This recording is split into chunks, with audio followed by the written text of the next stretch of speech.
Assalamualaikum warahmatullahi wabarakatuh.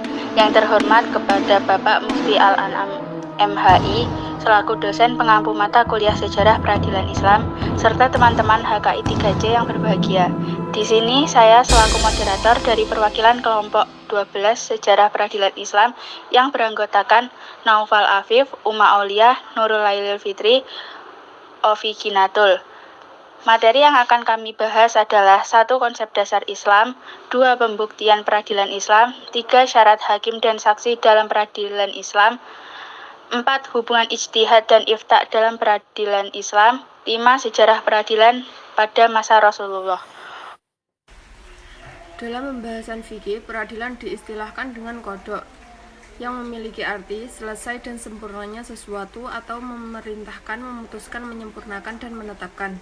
Peradilan dalam Islam diposisikan sejajar dengan kepemimpinan sebagai kewajiban yang bukan bersifat personal, melainkan fardu kifayah. Maka dari itu, tempat untuk mengadili perkara disebut pengadilan. Perbedaan kodok dan fatwa. Fatwa berangkat dari sebuah pernyataan di mana seorang mufti kemudian menjawab pertanyaan tersebut. Sedangkan kodok berangkat dari persengketaan di mana ada dua belah pihak atau lebih yang bersengketa atas suatu masalah lalu qadhi memutuskan perkara di tengah mereka. Materi yang selanjutnya adalah pembuktian peradilan Islam adalah alat bukti yang menjadi pegangan hakim sebagai dasar dalam memutuskan suatu perkara. Sehingga dengan berpegangan pada alat bukti tersebut, hakim dapat memutuskan sengketa di antara mereka.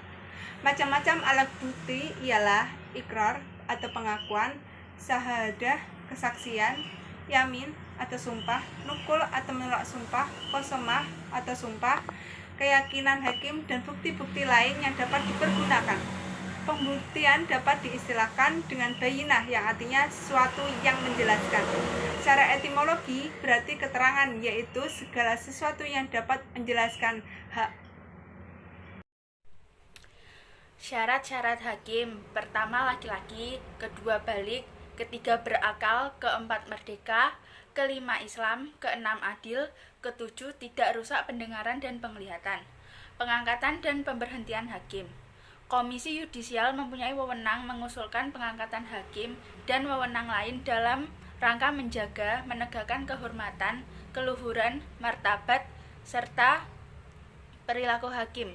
Namun, setelah hampir melewati fase 1 dekade lebih, political will yang diusung awal-awal reformasi tersebut banyak menuai kebuntuan, khususnya dalam hal peningkatan dan pemberhentian hakim di Indonesia.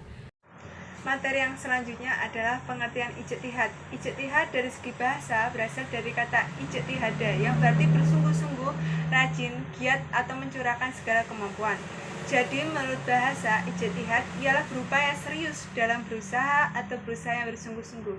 Dasar hukum ijtihad dalam Quran Surat An-Nisa ayat 59 yang artinya, wahai orang-orang yang beriman, taatilah Allah dan taatilah Rasul dan ulil amri atau pemegang kekuasaan di antara kamu.